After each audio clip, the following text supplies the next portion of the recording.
안녕하세요. 오늘은 코텍스-M 인터럽트에 대해서 알아보겠습니다. 앞에서 진행한 외부 인터럽트에서 보시면 버튼의 입력 변화에 대해서 바로 반응이 가능했던 이유는 인터럽트의 동작 방식 때문에 가능한 건데요. 여기 보시는 것과 같이 인터럽트는 이렇게 동작을 합니다. 그래서 기존의 코드는 여기 보이는 것과 같이 이 부분, 여기 보이는 이 부분이 저희한테는 할 엔트리 펑션이 되는 부분이고요. 이 부분이 콜백 펑션이 되겠습니다. 그래서 이 부분이 버튼을 클릭하는 동작이 일어난 거고요. 그러면 이 버튼 클릭을 MCU가 인식을 해서 우리가 하고 있던 printf의 출력이 아니라 이렇게 버튼 콜백 펑션을 실행합니다. 그리고 버튼 콜백 펑션이 실행이 다 끝나면 바로 다시 돌아와서 이전 프린트를 찍던 그 작업으로 다시 돌아오기 때문에 이전과 같이 딜레이에 의한 GPIO 인풋으로만 처리했을 때와 다르게 인터럽트를 사용하면 다음과 같은 형식으로 동작하기 때문에 빠른 반응성을 가져갈 수 있습니다. 그럼 코텍스M에서 어떻게 인터럽트를 처리하는지를 좀 더 알아보겠습니다. 암사에서 만든 코텍스 M을 보시면 여기 이렇게 아래와 같은 구조를 갖게 됩니다. 그래서 이 부분을 보시면 여기 이 부분이 암에서 판매하고 있는 코텍스 M의 모습입니다. 그래서 이 외에 이 부분들은 벤더들이 만들어 놓은 곳입니다. 저희 같은 경우에는 르네사스가 되겠죠. 코텍스 M은 암에서 판매하고 있는 CPU 로직이고 그 CPU 로직 안에는 MVIC라고 하는 인터럽트 컨트롤러가 공통적으로 들어가 있습니다. 그래서 이 코텍스 M을 가지고 제품을 만드는 모든 벤더들은 다 동일하게 MVIC라고 하는 인터럽트 컨트롤러를 사용하게 되어 있어요. 그럼 이 인터럽트 컨트롤러가 어떤 일을 하는지를 알아보겠습니다. 저희는 이전에 사용했던 버튼을 이용한 외부 인터럽트로 인터럽트의 동작을 본다면 여기에 저희의 버튼이 있었고요. 저희가 버튼을 누르거나 할 때 버튼의 변화에 따라 신호도 변하게 되는데 이 신호의 변화는 우리가 사용하고 있는 RA621 MCU의 EIRQ라는 외부 신호를 받아 인터럽트 신호를 만드는 장치로 입력이 되는 거고요. 그럼 EIRQ는 신호와 관련된 인터럽트 요청을 MVIC로 전달하게 됩니다. 이 신호를 저희는 IRQ라고 부르죠. 이 신호가 인터럽트로 설정된 신호라고 한다면 그 신호에 맞는 코드를 실행해 달라고 CPU한테 요청하게 됩니다. 그렇게 되면 CPU는 신호에 맞는 코드인 ISR을 실행하게 되는 겁니다. 여기까지가 인터럽트 처리의 기본적인 흐름이고요. 그럼 간단하게 MVIC의 특징에 대해서 알아보도록 하겠습니다. 저희가 사용하는 암코어에는 MVIC라고 하는 인터럽트 컨트롤러가 다 공통적으로 들어가 있긴 한데요. 그런데 코텍스 M 코어의 종류별로 사용할 수 있는 인터럽트의 개수나 인터럽트가 좀 달라지게 됩니다. 코텍스 M이나 M0 플러스 같은 경우에는 31개의 인터럽트를 쓸 수 있고요. M4나 M7, M 이상 같은 경우에는 256개의 인터럽트를 쓸 수 있습니다. M33 같은 경우에는 495개까지 인터럽트를 쓸 수가 있어요. 그리고 이 부분을 보면요, 요 하위 요 부분은 CPU에서 발생하는 인터럽트라고 보시면 되고요. 나머지 이 위에 부분은 벤더들이 결정하는 인터럽트라고 보실 수 있으십니다. 다른 말로 하면 MCU의 외부 장치에서 발생하는 인터럽트가 이 디바이스 스페시픽 인터럽트 쪽에 매핑이 된다고 보시면 돼요. MVLC의 동작을 간단한 예를 들어서 설명해 보면, 만약 저희가 IRQ16번의 인터럽트가 발생하게 되면 MVIC는 IRQ16번의 주소인 여기로 실행을 요청하게 되고요. 이 0x40 주소에 보면 이 인터럽트 처리를 위한 ISR이 있어서 이 ISR을 실행하게 됩니다. 그래서 이렇게 보시면 여기 인터럽트 실행 함수의 배열이 존재하게 되는데 이 배열을 벡터 테이블이라고 부릅니다. MVIC의 또 다른 특징은 인터럽트의 우선순위가 있습니다.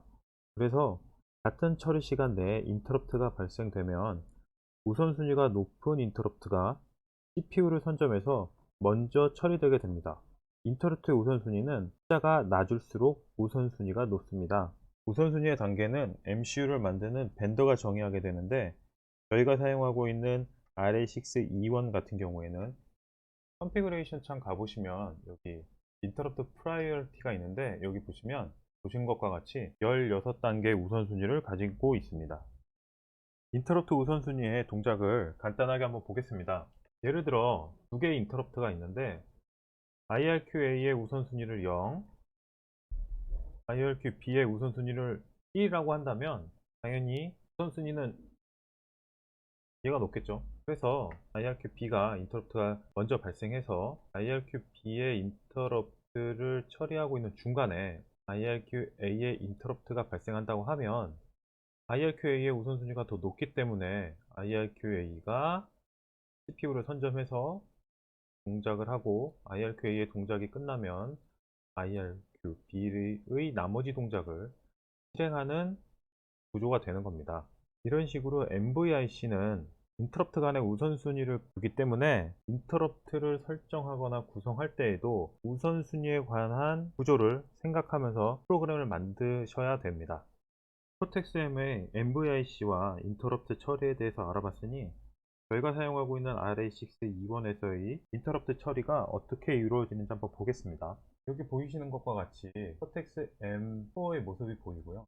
그리고 이 코텍스 M4의 외부에 있는 이렇게 페리페럴들이 있습니다. 일반적인 경우 같은 경우에는 페리페럴에서 발생하는 신호가 MVIC로 전달될 구조를 갖고 있지만, RA6E1에서는 페리페럴에서 발생하는 신호가 직접적으로 MVIC로 들어가는 것이 아니라 중간에 ICU라고 하는 인터럽트 컨트롤러 유닛이라고 하는 블록이 들어가 있게 됩니다. 그래서 이 ICU라고 하는 블록은 어떤 기능을 하는 거냐면, 외부 장치에서 들어오는 정기적인 신호인 이벤트를 받아서 그 중에 사용하고자 하는 이벤트를 선택하는 벅스의 역할을 하게 되고요. 이 선택된 이벤트를 ICU와 MVIC에 연결된 IRQ들 중에서 사용하고자 하는 IRQ로 할당을 해 MVIC에 IRQ를 요청하게 됩니다. 사용할 수 있는 이벤트와 인터럽트에 대한 정보는 RA6E1 유저 매뉴얼을 보시면 ICU 관련된 챕터 가보시면 인터럽트 벡터 테이블에 관한 정보하고 이벤트 테이블이라 그래서 페리페럴에서 들어오는 전기정들에 대한 사용할 수 있는 글이 나옵니다. 보시면 이벤트는 475개를 쓸 수 있고요. 인터럽트 개수는 총 111개인데 그 중에 CPU에서 발생하는 16개를 빼면 유저가 사용할 수 있는 인터럽트 개수는 95개가 됩니다. 다른 벤더의 MCU를 써보셨으면 이렇게 인터럽트가 특정 페리페럴에 관련된 인터럽트가 이렇게 매핑된 걸 보실 수 있는데, RE6E1 같은 경우에는 인터럽트의 소스에 보면 ICU의 신호들인 것을 보실 수 있으세요. 다른 벤더들과는 다르게 ICU의 신호를 받아서 인터럽트가 처리된다는 걸 보시면, 그러면 이 인터럽트가 저희가 생성하는 FSP의 코드에서 어떻게 구성되어 있는지 한번 보시겠습니다. 지금까지 저희가 그동안 프로젝트를 보시면 UART를 설정했었고 외부 인터럽트를 설정했습니다. 그래서 UART의 프로퍼티 보시면 인터럽트란이 있고요. 인터럽트란에 보시면 풀백 펑션 저희가 지정했었죠. 그리고 UART 관련 4개의 인터럽트가 지정되어 있는 걸 보실 수 있고요. 인터럽트 같은 경우에는 이 핀 인터럽트 하나만 있죠. 풀백이라고 하는 저희가 풀백 펑션을 지정을 했었죠. 이렇게 코드를 생성해서 제가 썼는데, 이 코드상에서는 그것들이 어떻게 인터럽트 동작되게 만들어질지 보도록 하겠습니다. 먼저 array 언더바 제너레이트 디렉토리 아래 보시면 이 벡터 언더바 데이터 헤더 파일 보시면 저희가 설정했던 UART와 외부 IRQ에 관련된 정의가 이렇게 테이블 얼로케이션이라고 해서 여기 정의가 되어 있죠. 그리고 이 구현부를 보시면 이 벡터 테이블이라고 하는 함수 포인터 배열이 들어가 있는 걸 보실 수 있으세요. 그래서 이 함수 포인터 배열이 어디에 위치하는지 보게 되면 여기 application vectors라고 하는 메모리상의 섹션에 저장이 되는데, 이 세션이 어디 저장되는지 한번 링크 스크립트 확인해 보시면요, 여기 이렇게 어플리케이션 벡터스라고 하는 부분이 있습니다. 텍스트 섹션의 처음 시작 부분에 보면 어플리케이션 벡터스가 들어가 있고요.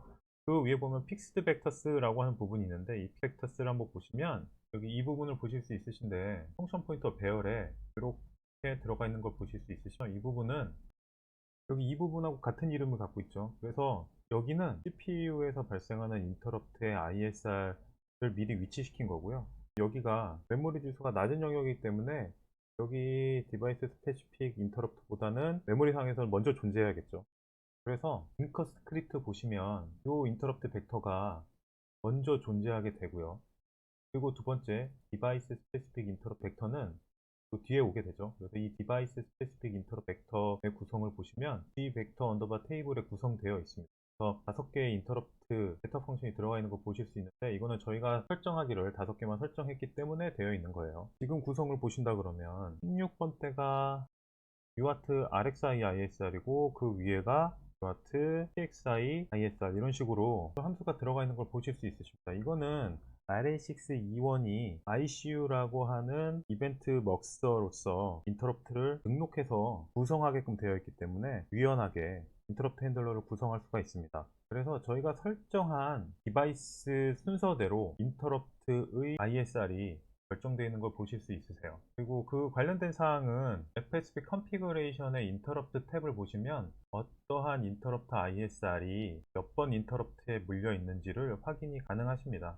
여기까지가 RA621의 인터럽트에 대한 기본적인 내용이고요.